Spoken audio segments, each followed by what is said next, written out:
dentro del parque y cuida a los pequeñitos. A manera de recordatorio, no toma fotos, y este video antes de llegar a Renacer.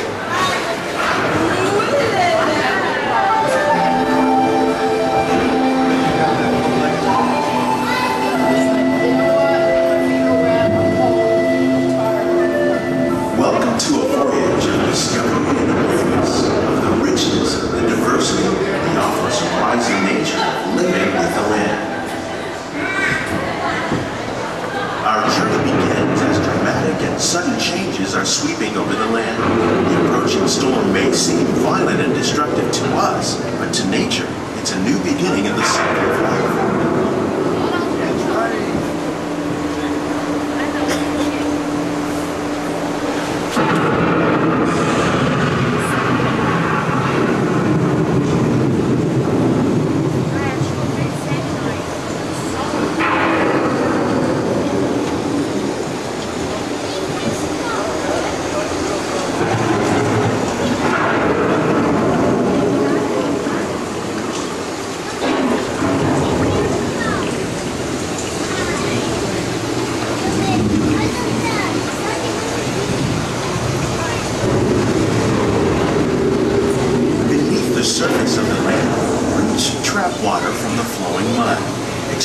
Precious nutrients and minerals. These elements, when combined with sunlight, create the diverse living systems of our planet.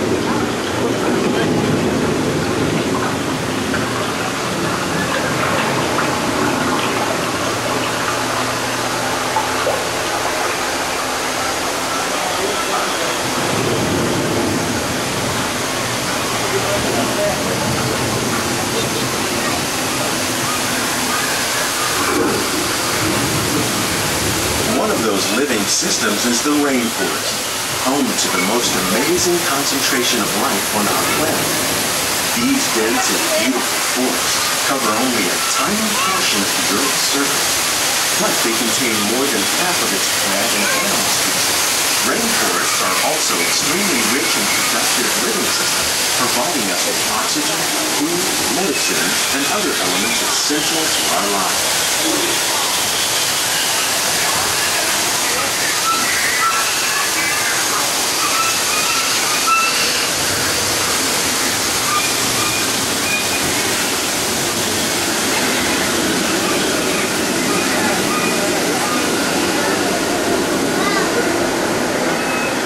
In the desert, nature has created a very different, no less beautiful living system.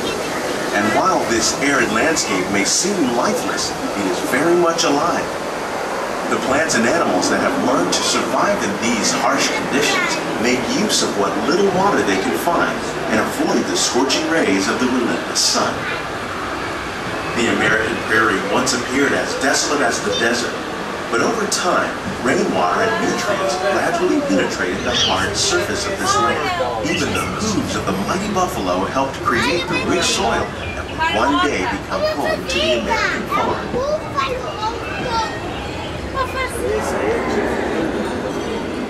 Não é a música da fazenda mesmo?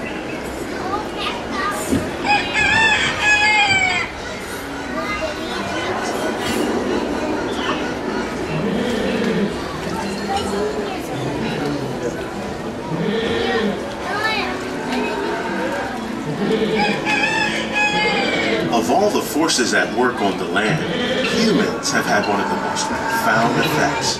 The need to produce food for a growing world led to the enormous use and sometimes overuse of the land. In our search for more efficient ways to grow food, we often fail to realize the impact of our methods.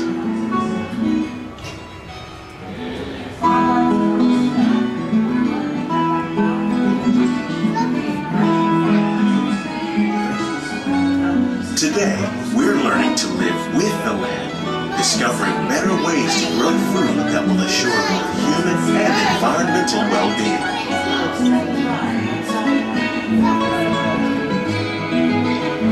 Here at Epcot, we're learning to reduce the need for pesticides by using natural predators like ladybugs and wasps to control pests.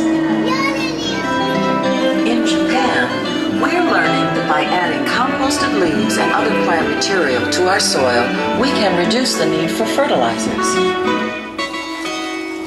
In farmlands across America, we're learning that by plowing in vegetation containing natural fertilizers, we can enrich the soil without the use of chemicals. In Saudi Arabia and Mexico, we're learning to produce food on desert seacoasts by developing and planting crops that thrive on salt. How will we meet tomorrow's growing needs for food production, yet still respect the needs of the land? Some of the answers are being discovered just ahead. To help us maintain these carefully controlled ecosystems, and for your safety, please remain seated in your boat at all times.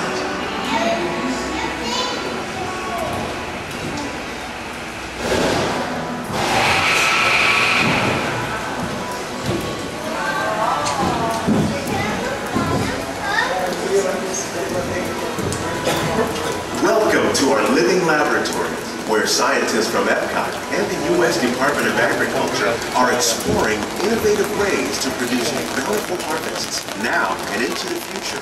The tropics are home to the greatest diversity of plants on the planet. Many of these, like papaya, bananas, cacao, coffee, and rice, are well known around the world. Others, like the jackfruit, fluted pumpkins, and dragon fruit growing here, represent the vast number of lesser-known tropical plants. As we learn more about these crops, we discover that many are rich in vitamins and minerals, while others are well adapted to growing in less than ideal conditions. For instance, the fluted pumpkin thrives in the porous soil conditions of Africa. With its edible seeds and leaves, the pumpkin could become an important staple for areas where other crops don't grow easily. The unique-looking dragon fruit is actually a member of the cactus family. The fruits are high in vitamin C, rich in antioxidants, and have a light, sweet taste. The fruit originated in Mexico or Central America, but is already becoming popular in Asia. It could become a source of important nutrients for people living in many areas of the world. These and many other lesser-known crops may one day be as popular as the bananas growing on both sides of the boat. More than 28 million tons of bananas are eaten annually, making it the most popular fruit in the world.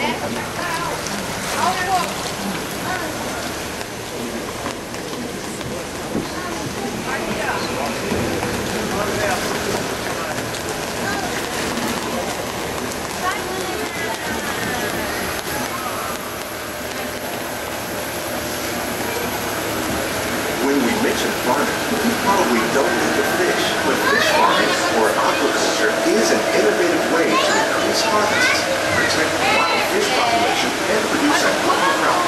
Like these sturgeon, they grow to over 300 pounds. Now that's a lot of cattle.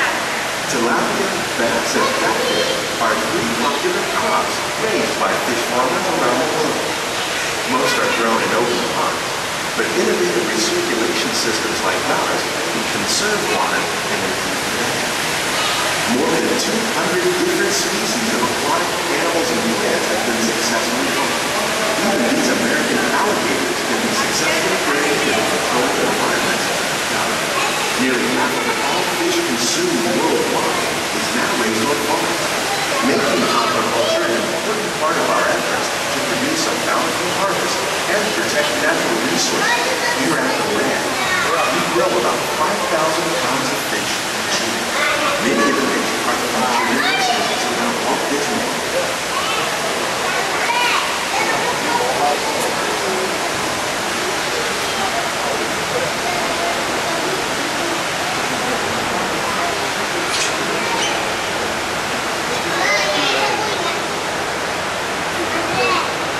This greenhouse is full of some of the best ideas for improving plant yields.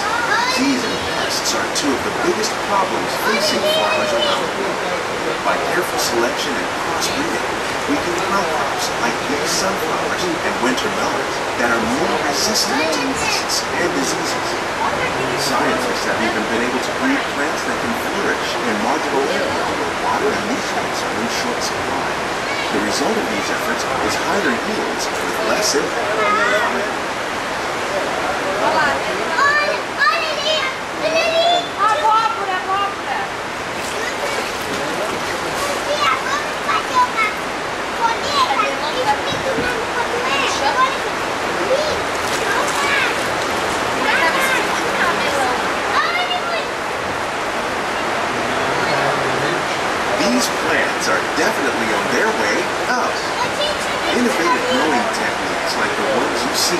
help to increase yields while more efficiently using resources like water, fertilizer, and pesticides. We're growing these nutritious sweet potatoes above ground.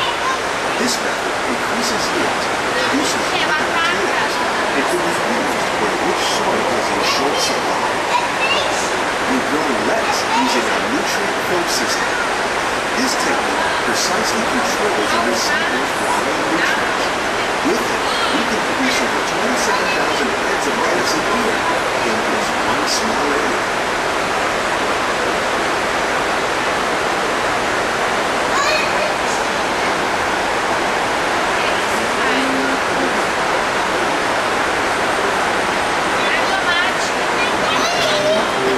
Here's something you don't see every day. Tomatoes growing on trees. These plants were originally developed by Chinese scientists. Tomato trees live longer and produce many more tomatoes. One of ours lived 16 months to produce over 32,000 fruits. Much of the produce you see growing in our greenhouses is served in the restaurants here at the land.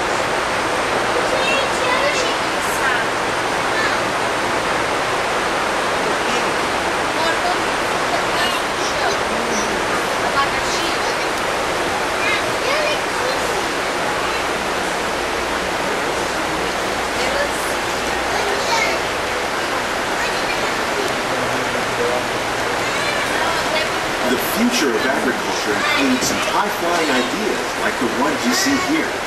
The aquaponics system on your left integrates hydroponics with aquaculture.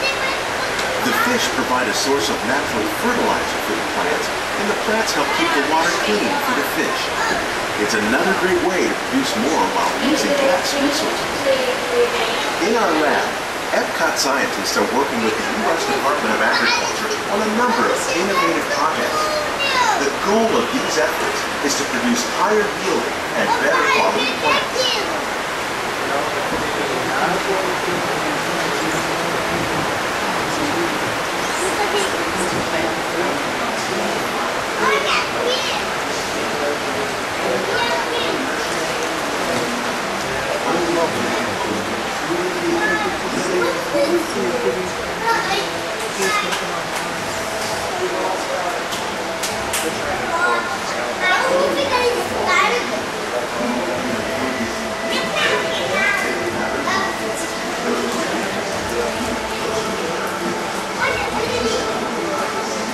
These greenhouses represent just a tiny fraction of the work being done worldwide to produce bountiful harvests for our growing population. Around the globe, scientists, farmers, and even backyard gardeners are doing their part to improve the quality and yields of foods that we all rely on. By working together, we can continue to find innovative ways to increase food production and protect our precious natural environment. Only then will we truly be living with the land.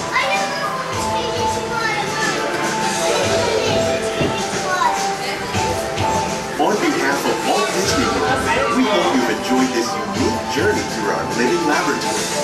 Those of you interested in an even closer look at our greenhouses might consider the behind-the-scenes walking tour. It's a great experience for the whole family. The tour desk gives you the entrance to soil. Please keep your hands and feet inside